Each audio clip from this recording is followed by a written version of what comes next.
Greetings and salutations, everyone. I am joined here by my animal companion, Bo the Big Black Bastard. Yes, that's you. It's you.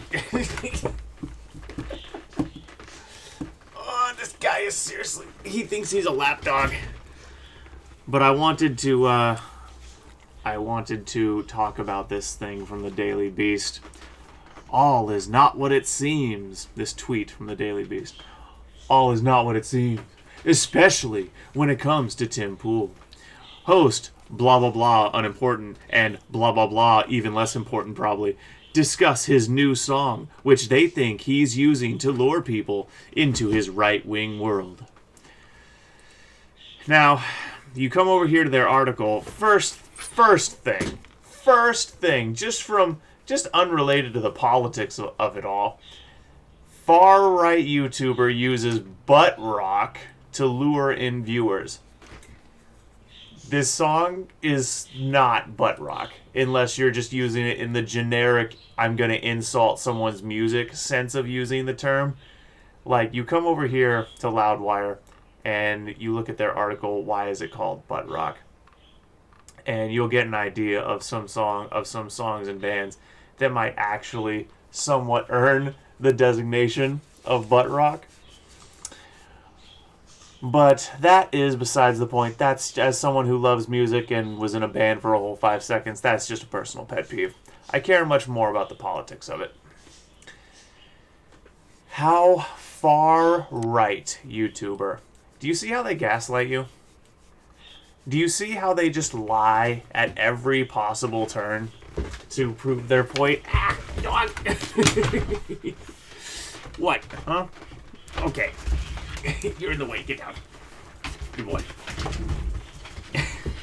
Master, but if you put me down, I won't be on top of you. And then I can't be on you because I love you. Yes, Bo.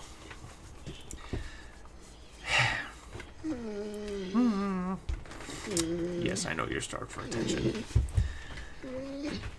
Calling Tim Pool far right is like calling fire cold. It's a blatant lie. It's the opposite of the thing. Tim has taken a political compass test. I think he's done it live. He's not far right. He's never been far right. He's a classic liberal, somewhat socialist, skateboarding hippie dude who wants to make music and talk about the news. But because he has opinions that refuse to fall in line with, the insane people over on the radical left who want to mutilate your kids and take away your guns because I'll let you deduce why they want to take away your guns. It's probably so they can mutilate your kids and sniff them, Joe. Or shower with them until they're 9 years old, Joe.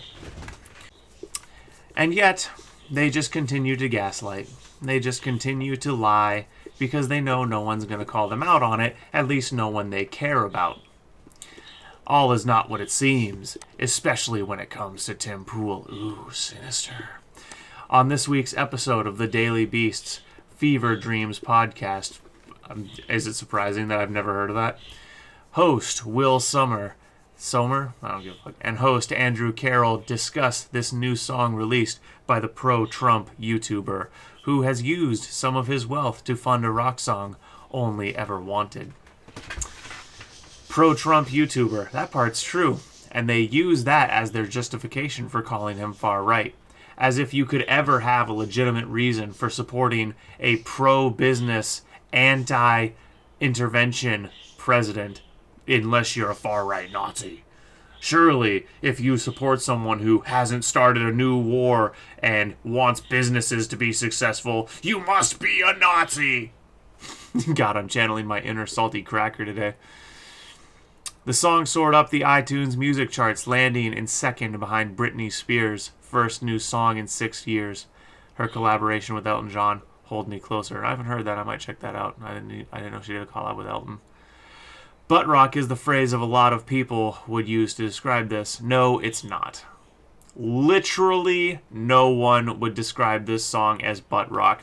Butt rock almost exclusively describes a sound that has threaded through music from the mid to late 70s to the early to mid 2000s, like 2010, maybe up to 2015 if you're really stretching.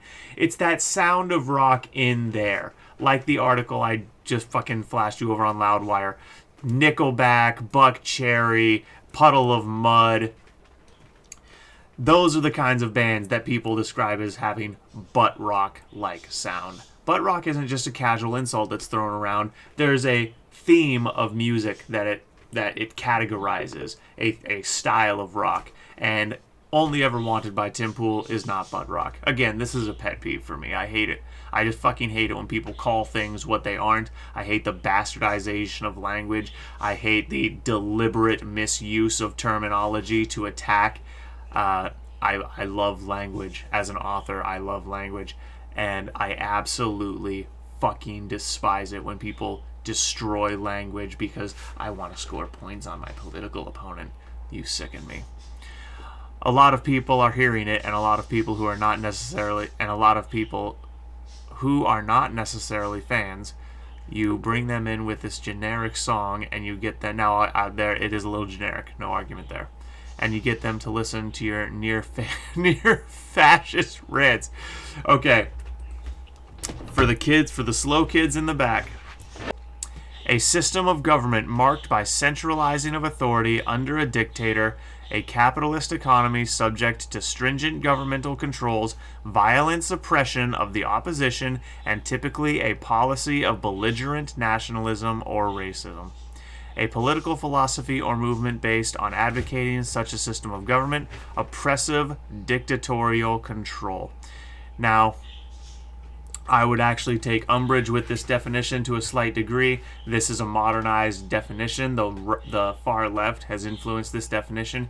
Fascism used to merely mean the suppression of opposing political speech. That's how he brings in, just trust this guy. He's a punk. He's one of you. He's not just some partisan YouTuber. And that's how he hooks you. Yeah, he totally hooks you. He gets you with his genuine personality and actual good intentions of spreading the unbiased truth to as many people as possible. He's such a scumbag. We have to stop him. Now, for the record, I don't agree with everything Tim Pool says.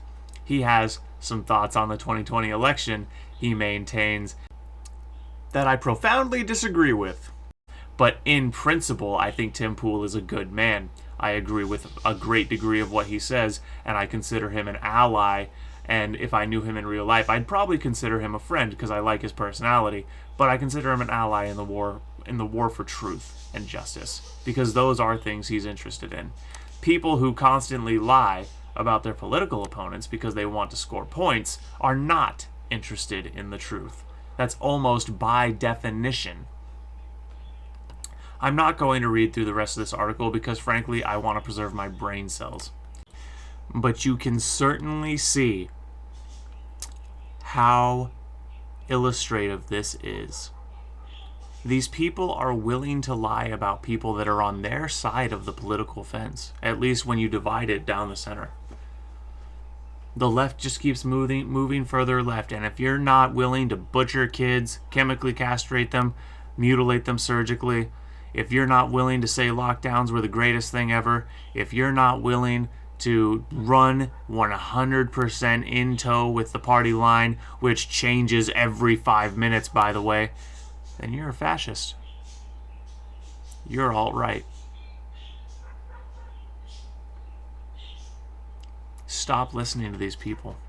Stop listening to traditional legacy media. Stop listening to establishment politicians.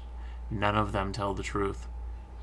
They don't know how to anymore. They've just been lying for so long. That's all they know how to do. And you can't trust a liar by definition. You can only trust them to continue lying.